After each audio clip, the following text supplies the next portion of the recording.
Hey guys, welcome back to the channel. Welcome to another video. First live stream, so bear with me if this is a bit weird or may not come out the best. But this is obviously something that I'm going to be trying to do a bit more often. First live stream.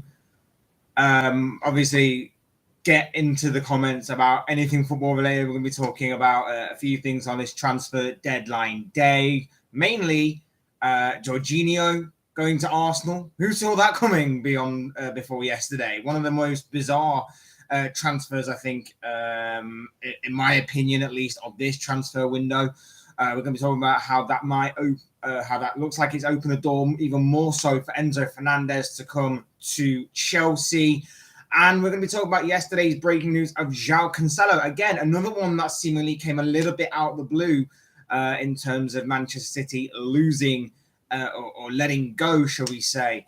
Cancelo, the Portuguese right back, turned left back, of course, as he is on his way to Bayern Munich. That one looks set to be done and dusted at some point in the very, very imminent future. Of course, like I say, this is deadline day, so we have seen mad deadline days before. We have seen mad transfers before, and I think this has been one of the most active, and one of the most, I guess you'd say, interesting and intriguing transfer windows of January, especially in recent memory. At least this has been very intriguing, and like I said, yesterday it made even more so by the fact that Arsenal appeared to turn their attention to Jorginho. Now, we know that Arsenal have been looking for a midfielder. We know that Arsenal have been looking at various options in that midfield. We know that Mohamed El-Neni has seemingly picked up an injury that could see him be kept out of action for a while. We've seen that they've gone after the likes of Moises Caicedo. There's also been talk of Declan Rice, although that might be more of a summer move now, obviously, with all things considered and everything.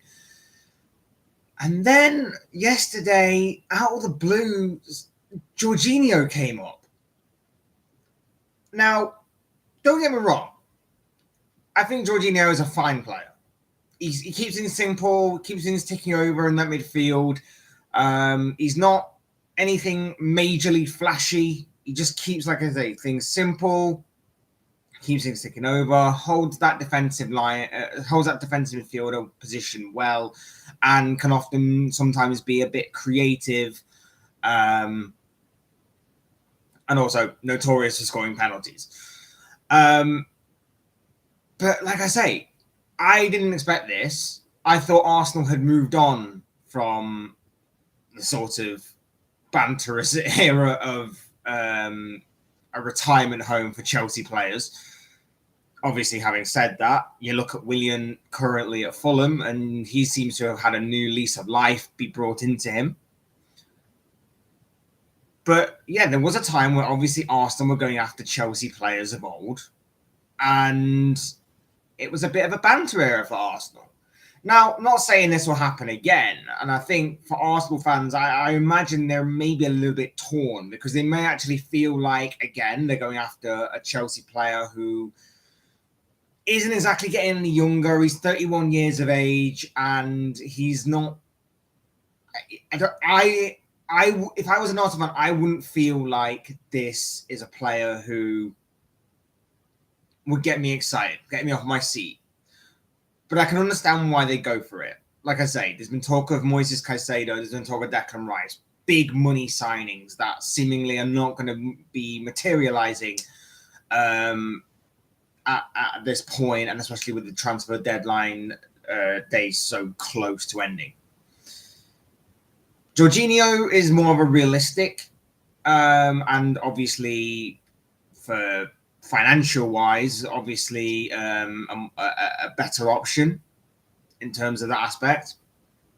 So I can understand why that's been given. I can understand why this would materialize in some aspects. And obviously Chelsea are looking to themselves change their squad, change their personnel, and the midfield has obviously been a bit of a sticking point, especially for a lot of fans that have talked about this current season as far as they're concerned, how underwhelming it's been, how underperforming Chelsea have been. The midfield seems to be the sticking point as to that. So it does seem like Chelsea are getting the wheels in motion, and obviously with a lot of transfer activity themselves and a lot of talk of transfer activity themselves, are looking to make headway in that direction as to ripping out that midfield and rebuilding it again. And we'll get on to Enzo Fernandez obviously a little later in this stream, because obviously he's a massive part of that. But for Arsenal, like I say, we know they've been looking at a midfielder.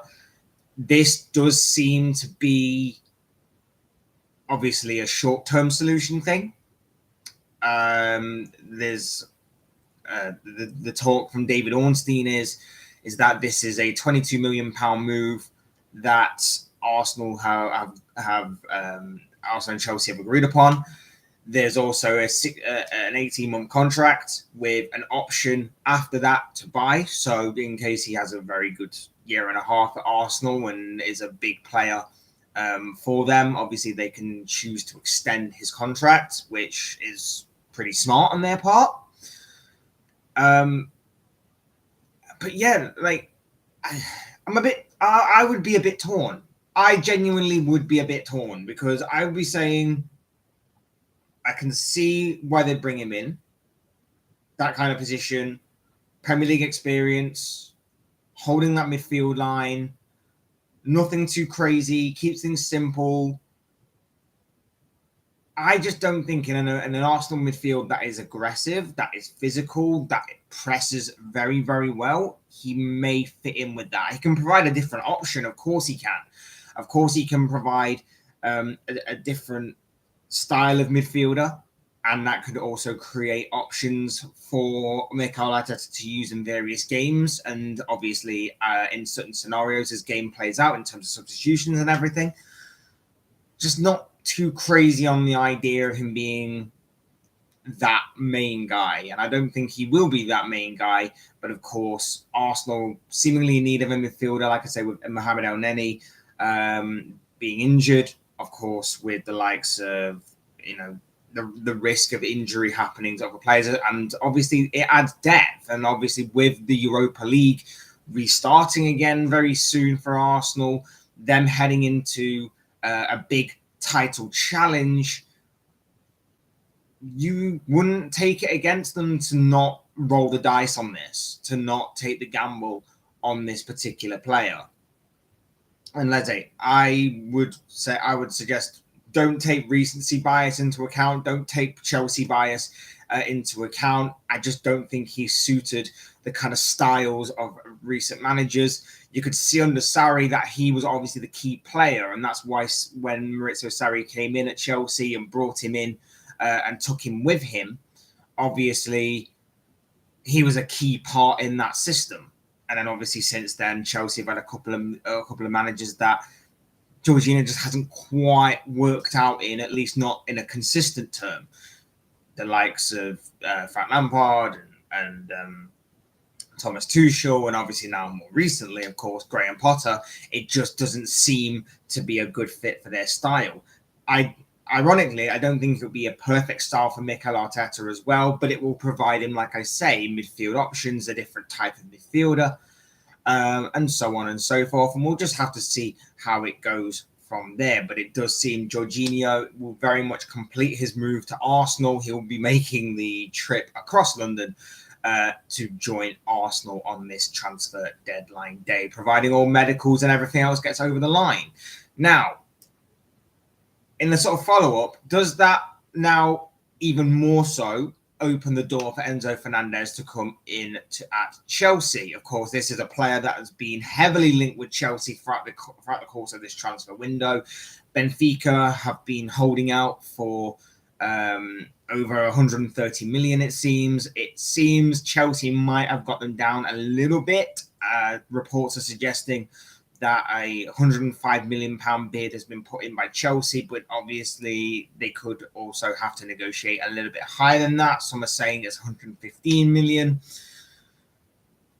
Look, It's very much interesting, this one. Like I say, Todd Boehly, I'll say it again. I've commented a lot on Chelsea and Todd Boehly this transfer window, and I said he seems to be throwing a lot of money at this Chelsea rebuild project, and I don't blame him for that. And I think at Chelsea, if you are a Chelsea fan, you have to be excited for what the future holds. You just have to ride out this season, like I say, and then just let's say ride out this season and then look forward to the next season and the seasons prior, because it seems like there is a massive project and a very exciting project of that being built at Chelsea right now. And obviously Todd Boehly is just throwing everything and anything at it to try and make it so. Enzo Fernandez seems to be a massive part of that. Enzo Fernandez, like I say, over the past several months or so since arriving at Benfica, has really took European football by storm. He obviously arrived from River Plate, the Argentine side, rose through the ranks there, and then moved in the summer last year to Benfica. And obviously Benfica are known for their recruitment. Benfica have got so many good players and have had so many good players down the years. Their recruitment is great. Their scouting is very, very good and solid, and obviously they make a lot of profit and a lot of money out of Premier League teams, it seems, because Premier League teams seem to now be trusting the Portuguese league more and more, as I've said previously when talking about the Portuguese league and about Enzo Fernandez and about other players that have come from that league. You think of most recently, of course, Darwin Núñez going to Liverpool, and then previously to that, the likes of Luis Diaz going to Liverpool as well, and Bruno Fernandes going to Manchester United, and the likes of Ruben Diaz and Ederson both arriving at Manchester City from the Portuguese league. It seems to be a league that more and more Premier League teams are seemingly trusting right now, and Enzo Fernandez seems to be the latest player from that league to obviously join in. You've also got the Pedro Porro deal, if that eventually ever does get through, with Spurs, of course. So, yeah, the Portuguese league seems to be something that more and more players are trusting. But this guy obviously made a name for himself, not just in with Benfica and obviously across the Champions League and everything, most notoriously, of course, but also with Argentina at the World Cup. This guy was one of the players of the tournament. I think he did pick up the young player of the tournament in that competition.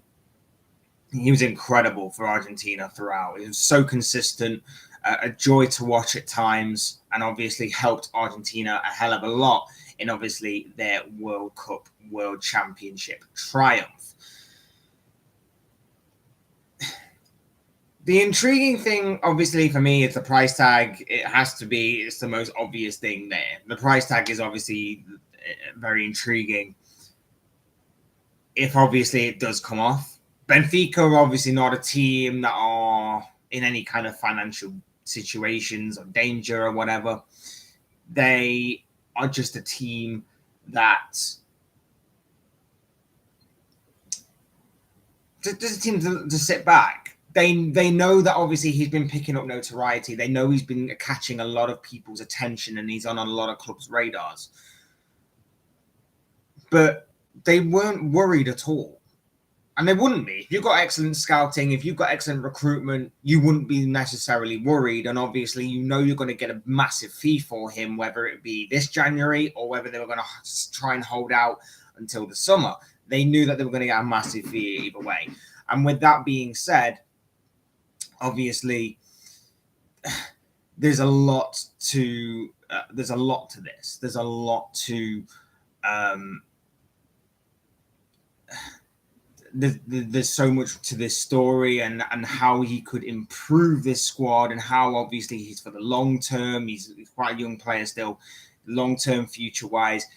The transfer fee would match his potential. You've got his potential, you got the transfer fee. It would line out very well for the long term future of this guy. And I just genuinely think that it'll be a massive deal for Chelsea. It'll be a great deal for Chelsea. We know what he brings to the table in terms of his creativity, ball winning, carrying the ball, very good composure, technical ability, all that kind of stuff. He has got it all in abundance. And I think with a player like this, it's kind of, I wouldn't necessarily say it's completely rare to find a player like him, but I think for an established star at that World Cup level, for Benfica at the Champions League, got all that experience coming together, and obviously he can continue to grow, evolve, and get better. And of course, when he's going to be around better players or soon to be better players in terms of what Chelsea can bring to the table, in terms of their money and financial benefit that they have right now, then obviously I think it's going to be a massive, massive deal for Chelsea. Big deal going forward, and this guy can become not only just a great player for the Blues, but also just a great leader in general, and just and he can be the big step in a rebuild that obviously Chelsea need. Like I say, they are looking at ripping out that midfield and starting again. They've had numerous injuries affect that midfield and affect their squad as a whole, and like I say, with the money that Todd Bowley is throwing at this kind of project, it's no wonder that this is going to be happening. Does that necessarily mean as well that the Moises Caicedo deal is off? Potentially for now. Brighton might have won the kind of battle to keep him in this January transfer window, but the summer, I would imagine Caicedo will leave. Will he leave for Chelsea? Because obviously Chelsea will still be throwing money at various players, or will Chelsea look elsewhere? There's still, of course, the rumours of Declan Rice still going around. I think it was really a toss of a coin as to which one Chelsea go for. And obviously with Arsenal in the mix for Rice as well, will Arsenal concede Caicedo for Rice and vice versa? Will one go one way, one go the other? It's going to be very interesting to see if that obviously does come about or not going forward. But yeah, it does seem like Chelsea have finally got their man, and like I say, he's quite the interesting and intriguing potential. A lot of potential, like I say, a very good creative output, very good ball winning ability, good at carrying the ball, great technical ability. And like I say, we've all seen that for Benfica in the Champions League. We've all seen that for Argentina in the World Cup, and it's hence why he's been such a good player to watch these past several months or so. Like I say, the fee, not too crazy on, not my money though, and it's a big gamble, obviously, by Chelsea, but it seems to be one that may be worth taking in terms of the potential of this guy, and obviously letting him slip through their fingers doesn't seem to be an option. But it will be interesting to see if he can adapt to the Premier League, if he can be sustainable in the Premier League long-term wise, and if he can reach this incredible potential that he seems to be displaying. Enzo Fernandez at Chelsea, for me, massive, massive, massive game-changing player, game-changing deal in the waiting for Chelsea. And we'll wait and see if they can get it over the line, of course. I think if it doesn't happen now, it will happen in the summer, definitely. But of course, a lot can happen between now and then. A lot of teams could get interested. A lot of teams could get the funds together to obviously purchase him. And, you know, although Chelsea haven't had the best of seasons, they don't look like they are getting into the Champions League for the next campaign. It's all about the long-term project. It's all about the bigger picture, and it's all about them trying to rebuild again for this. And yeah, like I say, it could be very, very interesting to watch Chelsea over these next several months or so in terms of their transfer dealings, in terms of how Graham Potter gets this side together, and whether or not you can start to feel that maybe there is this long-term project that they're obviously building together will all come to fruition or not. So that would be interesting to find out, intriguing to find out for Enzo Fernandez, for Chelsea, and everybody else in between. And finally, on this first live stream, we're going to come to Joao Cancelo. Like I said, this one was a little bit out the blue as well. There have been rumblings that there'd been a bit of a breakdown in relationship between himself and his manager Pep Guardiola. He'd been as a substitute for the Chelsea game previously, and obviously it kind of captivated last week when he wasn't in the squad to face Arsenal. Look, I think for the job he's done at City, I think he's done incredible. He was brought in as a right back. That has been turned into a makeshift left back because of obviously City's problems in trying to find a decent left back in terms of everything. And yeah, like I think he got away with a lot defensively, especially. I think attacking wise, I think he was probably one of the best in the league. I get that as a fullback, whether it be on the left or the right. But I think defensively, he left a lot to be desired. I think he got away with a hell of a lot of stuff that I think having better players around him kind of bailed him out a little bit. Not to say he wasn't bad, but I think he just got away with a lot of stuff. He'd obviously been at City for the past 3 or 4 years. I think 4 years. I think he arrived in 2019 in that kind of swap deal, and also got paid. Also, the fee was a lot. But it proves that City, once again, despite obviously not being fully at the races this season, proves that City, again, have no problem with letting players go. And like I say, if you fall out with Pep Guardiola, that's it. You're done. You're out of there, mate. You're good. You're gone. You're done. You're dusted. And he's gone to Bayern Munich. And again, City is seemingly going to get a big fee. Now, initially, it is a loan deal, but there is an option to buy for, I believe it was something along the lines of 61 million or something along those lines. Big money that City will probably get. They will probably, I would imagine, I would probably guess that Bayern would likely trigger that release clause at the end of the campaign. City, again, get big money. They can put it towards their sort of net spend to prove that they don't just buy players. And, you know, over the past year or so, yes, they've managed to finally sell on some of them big players. They're finally getting some value behind them because of the pet tax and, you know, the winning mentality tax or whatever you want to call it. But yeah, it's interesting, this one. Like I say, the whole Pep thing, the whole breakdown in relationship thing, very intriguing to me, this one. I would imagine that Bayern would trigger that release clause, and it would be, but again, like I say, it is easier to say that City have no problem in getting rid of players. And obviously, when you have that amount of money, when you have that lottery win behind you, when you have the amounts of oil money at your disposal, yeah, you could easily get rid of players. A team like Norwich City, for example, or whoever, if they have a player like Cancelo, it's not going to be easy for them to keep that player or be able to even replace him. You know, certain teams have excellent recruitment that can build up a player again, sort of like a Brighton kind of deal. But not every team has that. But when you have the funds that Man City have and the amount of money that they've thrown at players, yeah, of course you can just let a player go here and there and replace him. I don't think the timing's helped City in any way. It would be interesting to see if they had it or have anyone lined up for a quick move going forward. I would imagine they're either going to put faith in that new left back that they bought in the summer, Sergio Gomez, I think his name is. I don't actually remember.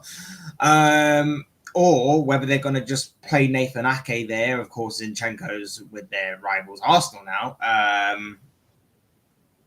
But yeah, that would be very intriguing to me, what happens now. Joao Cancelo seemingly dug his own grave. He seemingly burnt his bridges at Manchester City, which is why he's on his way to Bayern Munich. That's going to be completed today. And then we'll see from there if that move is going to be made permanent or not. Like I say, came very much out of the blue yesterday. Very intrigued as to how that came about. A little bit surprising. And then I read into it a bit more and I'm like, yeah, classic Pep. Like, you fall out with him, that's it. You're gone. You're done and dusted. And obviously, with City's numerous amounts of funds, they can easily find a replacement for you. It doesn't matter really who you are. I'd say there's probably only, maybe right now for the long-term future, at least Erling Haaland, that is pretty much irreplaceable right now in terms of very much long-term thinking.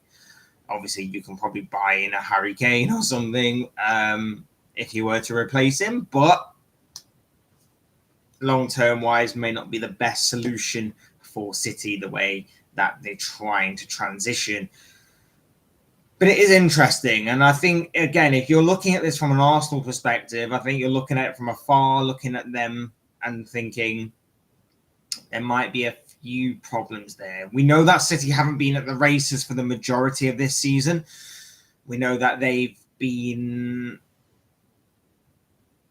lacking a little something. And I think it's a bit more defensive stability. And ironically, getting rid of a defender may or may not suit that argument. But yeah, it'd be very interesting to see how City go from here, how they tackle this, and how they go about their business going forward without Joao Cancelo. Whether they, like I say, play Nathan Ake there, whether they play that new left back there, whether they got someone in their academy waiting in the wings, or maybe, like I say, they get this deal done and dusted, and they make a very late deadline day move for someone in that left back position. That could be very, very intriguing, all to find out. And I, for one, am very interested in seeing what the future holds in this one. But yeah, we've come to the end of this first stream. Like I say, something I want to kind of do a bit more of and try and build from here. Very intriguing. Obviously, if you're watching this later on, feel free to comment on any of the videos, because as I always say, these are just the thoughts, comments, opinions, predictions, feelings, whatever you want to call it. This guy, I don't know what you guys think on this whole Jorginho to Arsenal thing. Like I say, in my opinion, bit bizarre. It came out the blue a little bit, but I can understand why Arsenal would go for him, and I would understand why Chelsea would let him go, and I can understand that Chelsea obviously have bigger fish to fry, bigger things going on elsewhere, and that obviously includes and is pretty much, for this transfer window at least, Enzo Fernandez, who seems very much likely to be joining Chelsea and will possibly do so maybe in this transfer window. I would suspect that he will become a Chelsea player at some point. Seems that this transfer window may happen. There may be some very late drama in the day, but obviously we'll have to wait and see on that one. And of course, this Joao Cancelo saga as well. Is this completely the end for him at Manchester City? Is he going to be going to Bayern Munich permanently after his loan spell? And what do you make of the situation as a whole? I'd love to know your thoughts, comments, opinions, predictions, feelings, whatever you want to call it, in the comment section of this live stream. Like I say, thank you for being with me if you've been watching or anything along those lines. That's great and very much appreciated. Don't forget to hit the like button, subscribe button if you want to see more content, and anything else like this, that'd be greatly appreciated as well. Otherwise, thank you all so much for watching and listening. I've been Fletch. This has been my first live stream, and I will see you again soon in either another live stream or another video. Take care for now.